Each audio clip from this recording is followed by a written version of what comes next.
Muy buenos días, queridos amigos, estimados hermanos. Hoy es domingo 29 de junio del año 2025 y vamos a reflexionar la lección de escuela sabática que se titula El pueblo de Dios en Egipto. Los nombres de los 5 libros de Moisés son tomados de las primeras palabras con las cuales cada uno de ellos comienza. Por tanto, los nombres que conocemos hoy de ellos como Génesis, Éxodo, Levítico, Números y Deuteronomio son así llamados por causa de su contenido. Los 5 libros de Moisés también son conocidos como el Pentateuco en griego. Shemot es una palabra hebrea que es la segunda palabra del libro de Éxodo, el segundo libro de la Torá, o también llamada Humash. Significa nombres. Shemot significa nombres. Shemot es la palabra hebrea que significa nombres.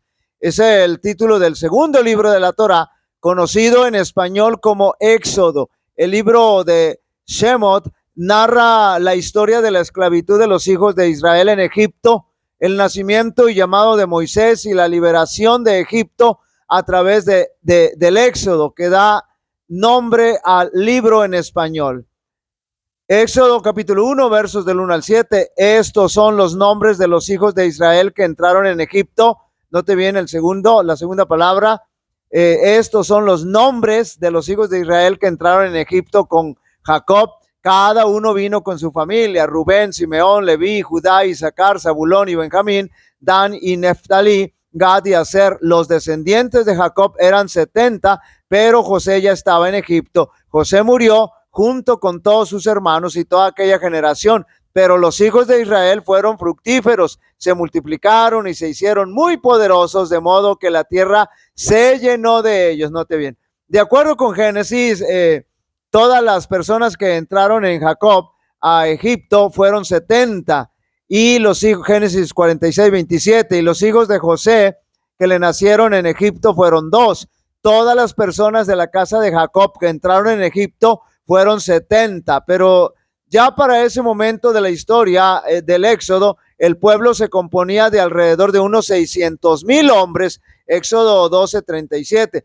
Y partieron los hijos de Israel de Ramesés a Sucot como 600,000 hombres de a pie, sin contar los niños. Así que el Señor bendijo a Jacob con grande familia, con muchos descendientes. A eso se le consideraba una gran bendición. Y el pueblo de Israel se hizo grande y fuerte. Es precisamente por esa situación que el faraón, que no conocía, o uno de los faraones que no conocía a José, quería exterminarlos. Éxodo capítulo 1, versos 8 al 11.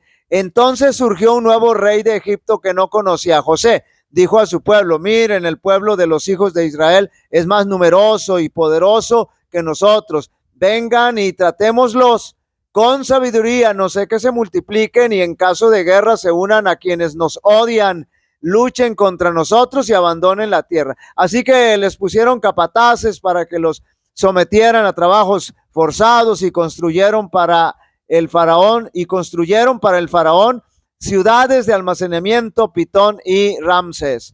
Desde el inicio del libro del Éxodo, comenzamos a ver la injusticia, el maltrato que recibía el pueblo de Dios por parte de los egipcios, específicamente aquí con los capataces que les imponían cargas de trabajo inhumanas. Se constituyen prácticamente en esclavos de los egipcios. Noten ustedes el propósito de Faraón que ahora gobernaba, era acabar con los hebreos, frenar su crecimiento e ir haciendo que fueran cada día menos. Pero noten lo que ocurre, es decir, es uno de los faraones, porque mañana vamos a ver esta situación. Éxodo capítulo 1, 12, pero cuanto más los oprimían, más se multiplicaban y más se extendían, y estaban afligidos a causa de los hijos de Israel. No eran ellos quienes habrían de decidir y determinar que su pueblo desapareciera, sino Dios. Es decir, no los egipcios, sino Dios.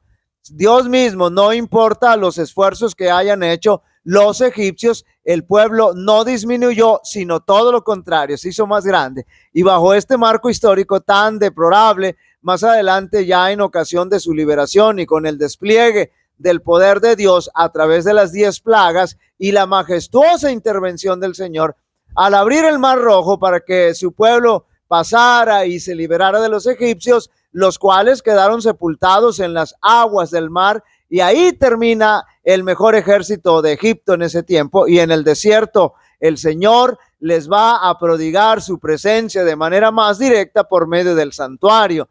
Todo eso hace referencia que cuando Dios está con su pueblo, no importa lo que esté sucediendo, Dios está al control, y finalmente el triunfo llegará para su pueblo fiel que puso su confianza en él. El propósito de Dios, el propósito de Dios de buscar y cumplir a través de su pueblo, hoy, el propósito, que Dios busca cumplir a través de su pueblo, hoy es el mismo que deseó cumplir a través de Israel cuando lo sacó de Egipto. Al contemplar la bondad, la misericordia, la justicia y el amor de Dios revelados en la iglesia, el mundo tendrá una representación de su carácter. Y cuando la ley de Dios se ejemplifique, note bien, así en la vida, incluso el mundo reconocerá la superioridad de quienes aman, temen y sirven a Dios sobre cualquier otro pueblo de la tierra. El Señor tiene su mirada puesta en cada miembro de su pueblo. Tiene sus planes para cada uno. Es su propósito que quienes practiquen sus santos preceptos sean un pueblo distinguido, tanto el pueblo de Dios que de hoy como al antiguo Israel, pertenecen las palabras escritas por Moisés mediante el espíritu de inspiración. Eres un pueblo santo para Jehová tu Dios. Jehová tu Dios te ha escogido para hacerle un pueblo especial, más que todos los pueblos que están sobre la tierra.